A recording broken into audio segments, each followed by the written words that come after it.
പരമ്പരാഗതമായി അടുത്ത സൗഹൃദങ്ങൾ പുലർത്തിയിരുന്ന US പ്രസിഡന്റ് ഡൊണാൾഡ് ട്രംപും ഇസ്രായേൽ പ്രധാനമന്ത്രി ബെഞ്ചമിൻ നെതന്യാഹുവും തമ്മിൽ നടന്ന കൂടിക്കാഴ്ച ഒട്ടും ശുഭകരമല്ലാത്ത രീതിയിലാണ് കഴിഞ്ഞ ദിവസം വൈറ്റ് ഹൗസിൽ നടന്നത്.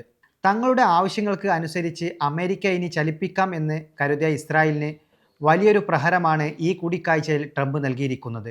ഏതാണ്ട് 1.5 മണിക്കൂറിലധികം നടന്ന ചർച്ചയിൽ സഖ്യകക്ഷി എന്നതിലുപരി ഇനി അങ്ങോട്ട് കാര്യങ്ങൾ തീരുമാനിക്കുന്നത് അമേരിക്കയായിരിക്കുമെന്ന ശക്തമായ മുന്നറിയിപ്പാണ് ട്രംപ് നെതന്യാഹുവിന് നൽകിയത്. ഡൊണാൾഡ് ട്രംപ് രണ്ടാമതും അമേരിക്കൻ പ്രസിഡന്റായി അധികാരമേറ്റ ശേഷം 7ാം തവണയാണ് ഇസ്രായേൽ പ്രധാനമന്ത്രി ബെഞ്ചമിൻ നെതന്യാഹു വൈറ്റ് ഹൗസിലെത്തുന്നത്. എന്നാൽ മുൻകാലങ്ങളിൽ ലഭിച്ചിരുന്ന ആ ഊഷ്മളമായ വരവേൽപ്പല്ല ഇത്തവണ നെതന്യാഹുവിന് നൽകിയത്. ചുവപ്പ് പരവതാനിയോ ക്യാമറകൾക്ക് മുന്നിൽ ആവേശഭരിതമായ ഹസ്തദാനമോ ഇല്ലാതെ തികച്ചും തണുപ്പൻ പ്രതികരണത്തോടെയാണ് വൈറ്റ് ഹൗസിൽ ഇസ്രായേൽ പ്രധാനമന്ത്രിയെ അവർ സ്വീകരിച്ചത്. മുൻപ് ട്രംപും നെതന്യാഹുവും ഒരുമിച്ചെത്തിയപ്പോൾ മാധ്യമങ്ങൾക്ക് മുന്നിൽ പ്രകടമാക്കിയ ആത്മബന്ധത്തിൻ്റെ നിഴൽ പോലും ഇത്തവണത്തെ വരവേൽപ്പിന് കണ്ടില്ല. സംഭാഷണത്തിൻ്റെ തുടക്കം മുതൽ തന്നെ ട്രംപ് നിലപാട് വ്യക്തമാക്കിയിരുന്നു, ഇനി കാര്യങ്ങൾ തീരുമാനിക്കുന്നത് ഞാനായിരിക്കുമെന്ന്. പശ്ചിമേഷ്യയിലെ യുദ്ധവും സംഘർഷങ്ങളും അനന്തമായി നീണ്ടുപോകുന്നതിൽ ട്രംപ് അമർഷം രേഖപ്പെടുത്തി.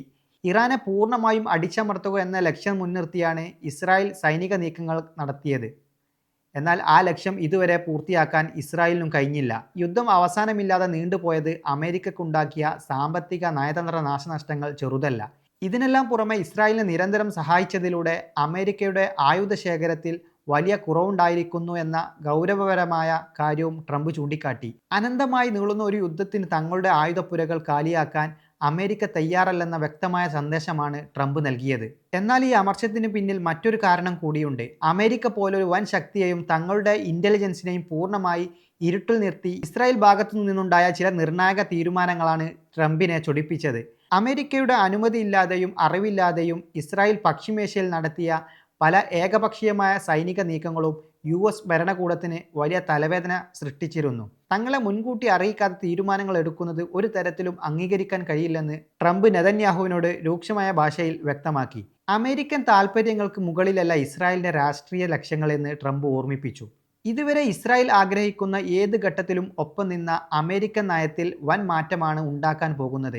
അമേരിക്കൻ സൈനിക ശക്തി ഉപയോഗിച്ച് പശ്ചിമേഷ്യയിൽ സ്വന്തം സ്വാധീനം ഉറപ്പിക്കാൻ ഇനി ഇസ്രായേലിന് കഴിയില്ല. അമേരിക്ക ഫസ്റ്റ് എന്ന തൻ്റെ നയത്തിന് മുൻഗണന നൽകുന്ന ട്രംപ് മറ്റ് രാജ്യങ്ങളുടെ യുദ്ധങ്ങൾക്ക് വേണ്ടി അമേരിക്കൻ പണവും ആയുധങ്ങളും ചെലവഴിക്കുന്നതിന് എതിരാണ്.